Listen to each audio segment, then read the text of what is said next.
everyone. Does Moira look right? Now, it sounds like a rude thing to initially say. You don't just walk up to someone and go, "You look a bit wrong, like you don't belong, so let me sing a song." You're ugly! No, you don't do that.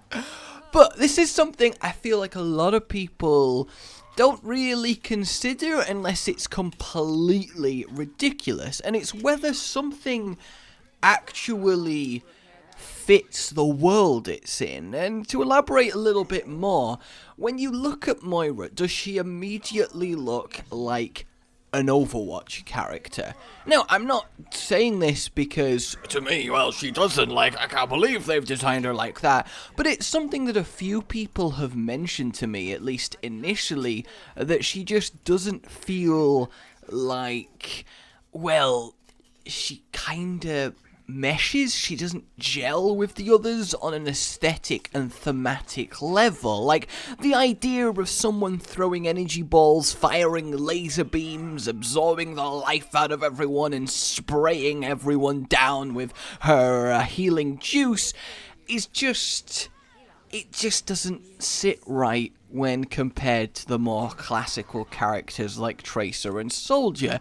And the thing is, I don't think this is something that should be dismissed out of hand, because it does have the potential to be an incredibly jarring experience. Because if you're used to your normal Overwatch visuals, your normal fighting going on, and then you see this huge, bombastic, bright, beautiful laser tearing through the battlefield, do you have a moment of, "Oh, that's awesome," or do you have a moment of, "There's a laser beam cannon thing in Overwatch"? And I think actually making both those things make sense is quite a difficult challenge, because every single hero in Overwatch has an absolutely righteously unique aesthetic. They are them. There's very little overlap. Everyone is screaming themselves, which is a great sentence, but you know what I mean, right? I mean, the best but least helpful way to phrase it is Tracer is so Tracer, McCree is so McCree, Soldier is so basic, and D.Va is so fetch.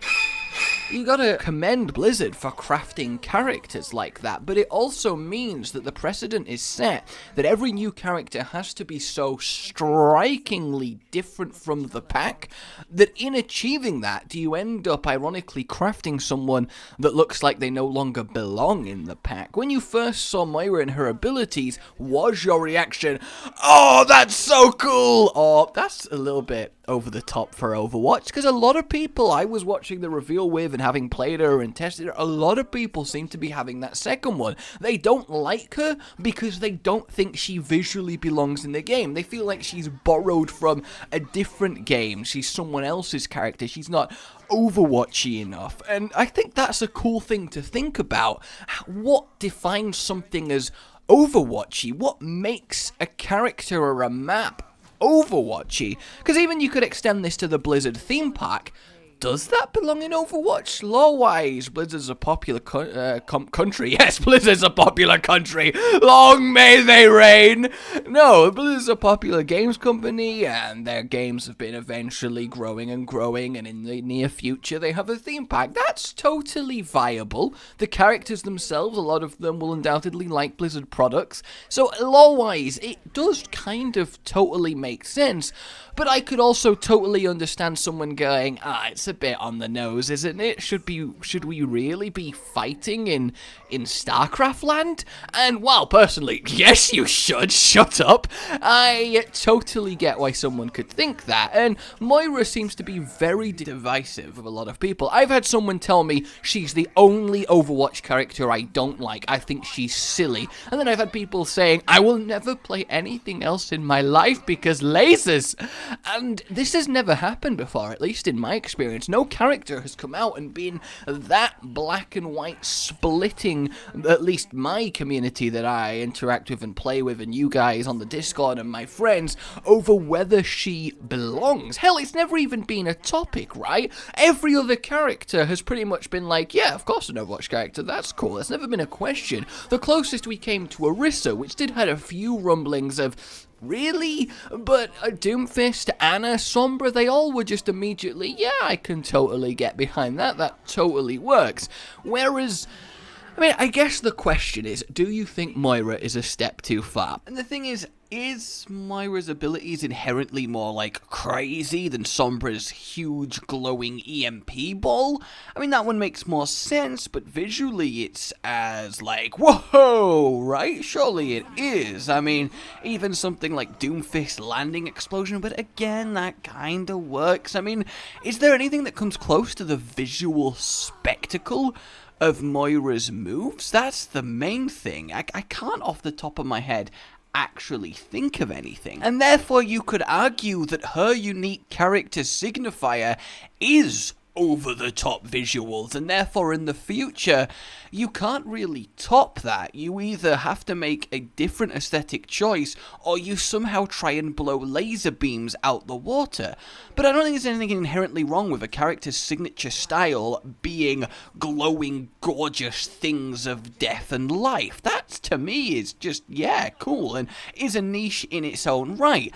And in essence, the world of Overwatch does allow, through a lot of technical shenanigansery, the ability to kind of justify anything. So, I don't know, I think Moira definitely is in your face with what she does, but I think every new hero has that transition period where they have to fade into the accepted cast.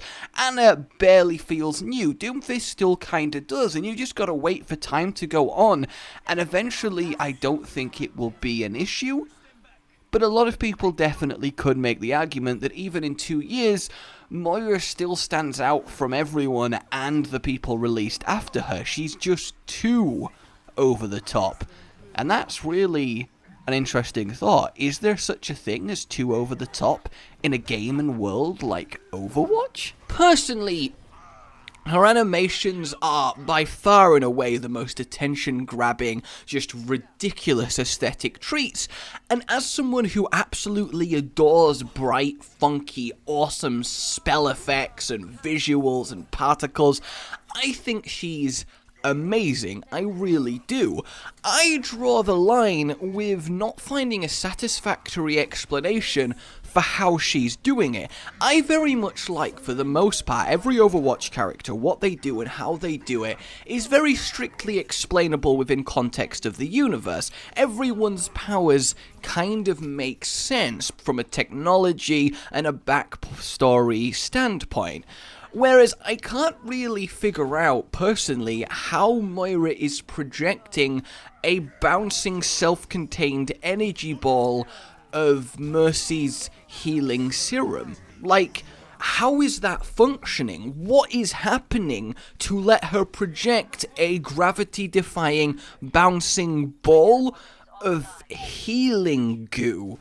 Like, I know the material it's made of, I get the science of how it heals people within the Overwatch universe, but how is it formed and controlled like that? How is it powered out in condensed laser form? What's the tech that's happening there? And I realise that sounds like such a petty complaint. I mean, it's not even really a complaint. I think she's awesome overall, because, again, laser beams!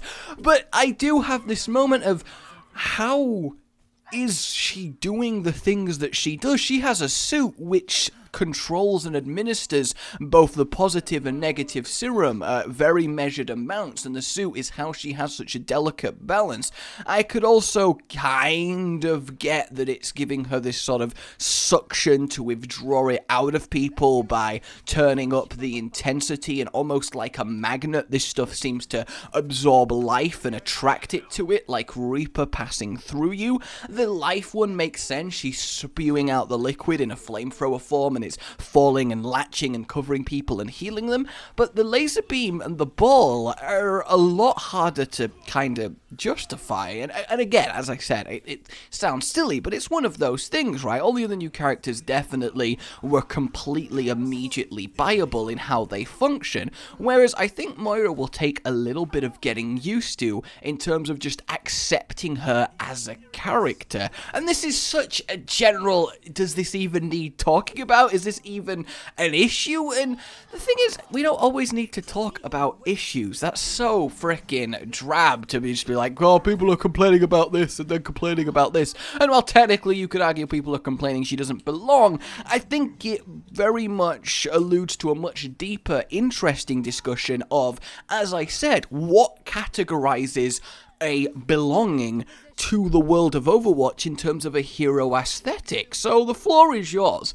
Does Moira fit alongside the rest of her cast? Does she visually stand out in a way that doesn't make her alienated from everyone else, in a kind of she's just popped in from a different dimension? See, I think her suit design is super Overwatchy. I think it really makes sense. I could see someone wearing that, except the weird random bit of metal over her eye. There's no explanation for that. How is it being held on? Is it grafted to her face? Is it cybernetic in nature? Does it go under her skin, or is it just a fashion thing? Did she just get it custom made to her face shape with an eye hole and just kind of slot it onto her face? Why would she do that? What's this metal plate eye cover chic that she's sporting?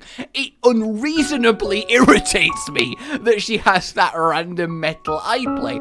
Granted, it could definitely be more anime-y, comic-y references, which she seems to be full of, which again, I'm totally for as someone who likes that, but I totally get how someone's like, I don't want Kamehamehas in my Overwatch. Come on now, that's really? And I don't know, I think it's interesting, and I would love your opinion on it, because it's been something that me and my friends have been debating hotly to the point that I wanted to bring it to a video. Essentially, does Moira, to you, fit from a design, visual, aesthetic standpoint in the world of Overwatch? And even if she doesn't, does that matter? Do you care? Is it jarring? And what would you define Overwatchy as? The other thing of note that I do want to talk about is, and this one is admittedly slightly more complainy, don't judge me, is people again have got a rising, I'm being banned because I only play one hero. This is so unfair. We've got people that are saying, I only pick Torbjorn and people just decide that I'm trolling and bad, so they report me, and then I get banned for disruptive gameplay when I'm just trying to play my favorite hero. And people love jumping on the drama train. The person that this happened to, a GM, got banned as Torbjorn because when someone else picked Torbjorn, they refused to pick anyone else and just affed in spawn. So they got reported for disruption and they got banned. But the interesting thing that raises is the source of that conflict was, I want to play Overwatch as X hero, no one else, because X hero is what I find fun and I want to have fun in this game I have paid to play. And you have to have this meet in the middle approach between, there are 5 other people that are picking a hero, and if you pick something that is so horrifically bad compared to that you then make it so much harder to win that it lowers all of their experiences, do you have a right to do that based on the fact that it would lower your experience even more to not play that hero? It's hard to justify either way. It's easy to go, well, the 5 over the 1. Sure, of course it is in an objective world. We don't live in an objective world. Would you personally choose playing a hero that you hate, but that means your 5 teammates are having a great time? Or would you play a hero that you love, but your 5 teammates are just kind of, really upset about the whole thing? I think that decision is interesting, and Overwatch definitely encourages both sides of the coin, because it wants you to have a team game, it wants you to have team synergy, it wants you to be able to swap.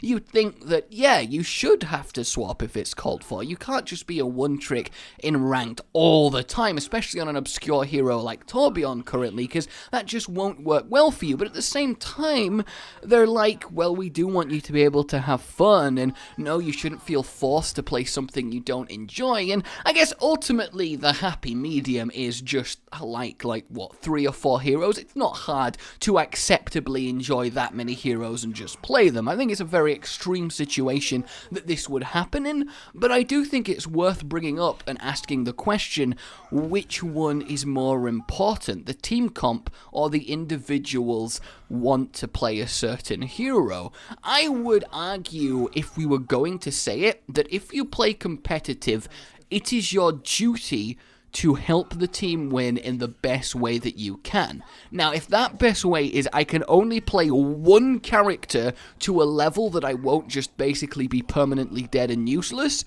then sure, play that character. But in the general sense, it should be, I need to be able to help my team win. We are playing ranked, people want to win. That's the point of ranked. It's competitive, and I need to accept that playing at a competitive level means being more diverse, so I should be a bit flexible and communicate and actually come to a team comp that makes everyone happy. Whereas in quick play, I'd argue it's fine to just be like, haha, fuck you guys, I'm gonna play Torbjorn Hammer only, whatever. Because it's quick play. Who cares? I think that's personally the best way to look at it. But again, it's something that I would absolutely love your input in. And I guess if I had to just talk about one more thing that's interested me, despite it being just a very quick thing, ever since they changed ults to instantly deplete after Genji was just so complained about, and while it's overall I think a good change, it has ended up meaning that anyone who has a projectile ult,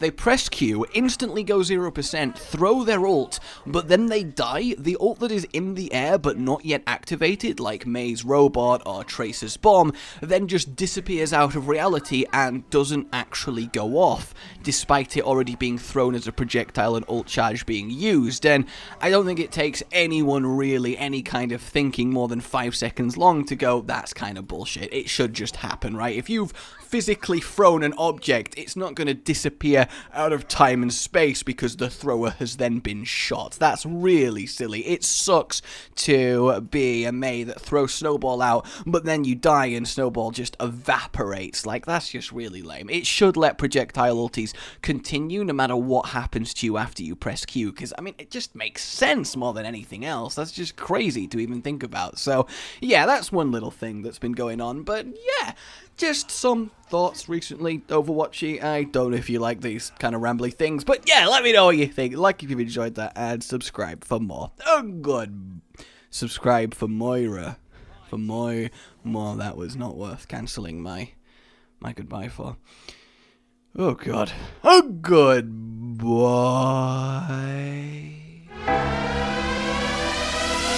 Rage Gaming with the video flow, shenanigans and Overwatch, and his fans all know that every single thumbnail that this man makes without fail makes you do a double take, catching your attention with every verse. See, say that you need healing but you're at his mercy. Get it? Cause it's a pun. On his channel, that's one of the better ones. Widow is venomous, I see no end to this. Cataclysm's imminent when Rage is in his element. Pandemonium is not familiar with irrelevance. Maximum Genji beam, oh so elegant. Jokes so funny, causing you to cry. Editing is quality as the noon is high. Yo, concussion man, shoot to the sky. Cap it all off with a goodbye.